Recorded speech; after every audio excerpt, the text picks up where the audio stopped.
Exploded now, I always felt. Chris Sutton reacts after hearing what Ange Postecoglou said about his Tottenham future. Hello Spurs fans, welcome to the Tottenham News Today channel. Subscribe to the channel and turn on notifications so you don't miss any Spurs news. Ange Postecoglou saw his Tottenham team lose their fourth game on the bounce this weekend, and Chris Sutton has been discussing his impact. Postecoglou had initially got Tottenham in the title picture at the start of the season, but they have since dipped away and now look on course to finish fifth behind Aston Villa.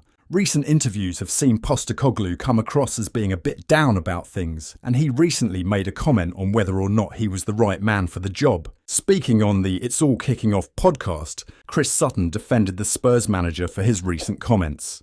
"I don't think it was a tactic. It was a bit of sarcasm, a throwaway comment, and it's hooked you," Sutton said.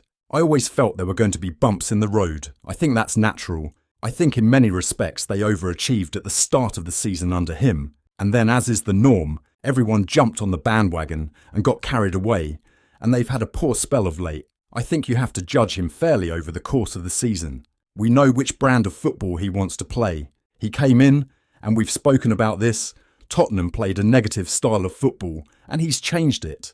With that comes its risks. It's what Tottenham fans wanted, and I think he's given them that, but there is a downside to that style, and they have been exposed ruthlessly, as we've seen. But overall, I think Tottenham fans will be happy with what they've seen." Ultimately, Postecoglou has come into a club at Tottenham that were flat out after being run into the ground by Antonio Conte last season. And in fairness to him, he has delivered really in terms of new managers at big clubs. Postecoglou has outperformed in terms of league position both Mikel Arteta and Jurgen Klopp's first seasons at Liverpool and Arsenal, and when you look over at Manchester United, their struggles are massively apparent as well. All in all then, a fifth place finish is not to be sniffed at for Tottenham, and while they'd have loved that Champions League spot, they'll still have Europa League football and be a year further down the line in their development.